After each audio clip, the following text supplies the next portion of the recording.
Within the radius of 5 kilometre এই বস্তুটো সম্পূৰ্ণ নিষেধ কৰা আছে কিন্তু এইবাৰ ঈদৰ সময়ত বা আগে পিছে এই যেটো প্ৰভিজন এই প্ৰভিজনটো আমাৰ জিলা প্ৰশাসনসমূহে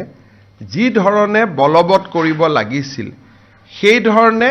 বলবৎ জিলা প্ৰশাসনে কৰা নাছিল ফলত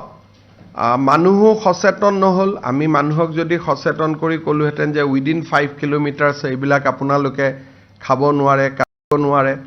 হয়তো আজিৰ ঘটনাটো নহলহেতেন এতিয়া তেওঁলোকে যেহেতু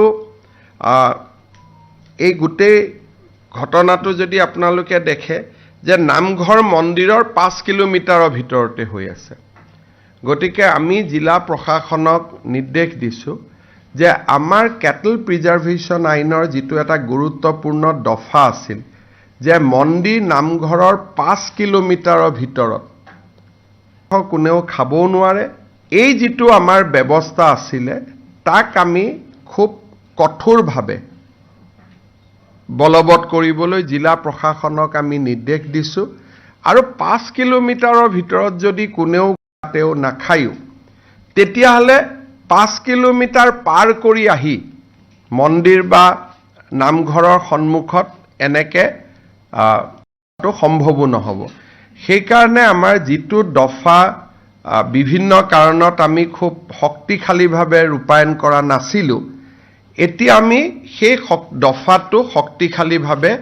ৰূপায়ণ কৰাৰ বাবে আমি সিদ্ধান্ত লৈছো আৰু মই ভাবো যে ই এটা গোটেই ব্যৱস্থাটোৰ পাৰ্মানেন্ট সলিউশন হ'ব পাৰে যে উইদিন 5 কিলোমিটাৰ মানে ধুবুৰী টাউনত কোনেও খাব নোৱাৰে দ্যাট ইজ দা বটদ্ৰবাৰ 5 কিলোমিটাৰত কোনেও খাব নোৱাৰে আজি লখিমপুৰতো যেটো ঘটনা হৈছে তাৰ জাস্ট উইদিন 1 কিলোমিটাৰ এই ঘটনাটো ঘটিছে বা বাজেয়াপ্ত কৰিছো যদি তাত খাবই নোৱাৰিলেহেঁতেন তেতিয়ালে ঘটনাটো কেতিয়াও নহলহেঁতেন সেই কাৰণে এইবাৰ আমি জিলা প্ৰশাসনসমূহক এখন আমি গোটেই এছওপি এখন বনাই আমি তেওঁলোকলৈকে পঠিয়াম যাতে উইদিন 5 কিলোমিটাৰ ভৱিষ্যতে ঈদ আদিৰ দৰে অনুষ্ঠান হলেও যাতে কোনো কুৰবানী হ'ব নোৱাৰে 5 kilometer from a temple, 5 kilometer from a namghar, 5 kilometer from any religious institution.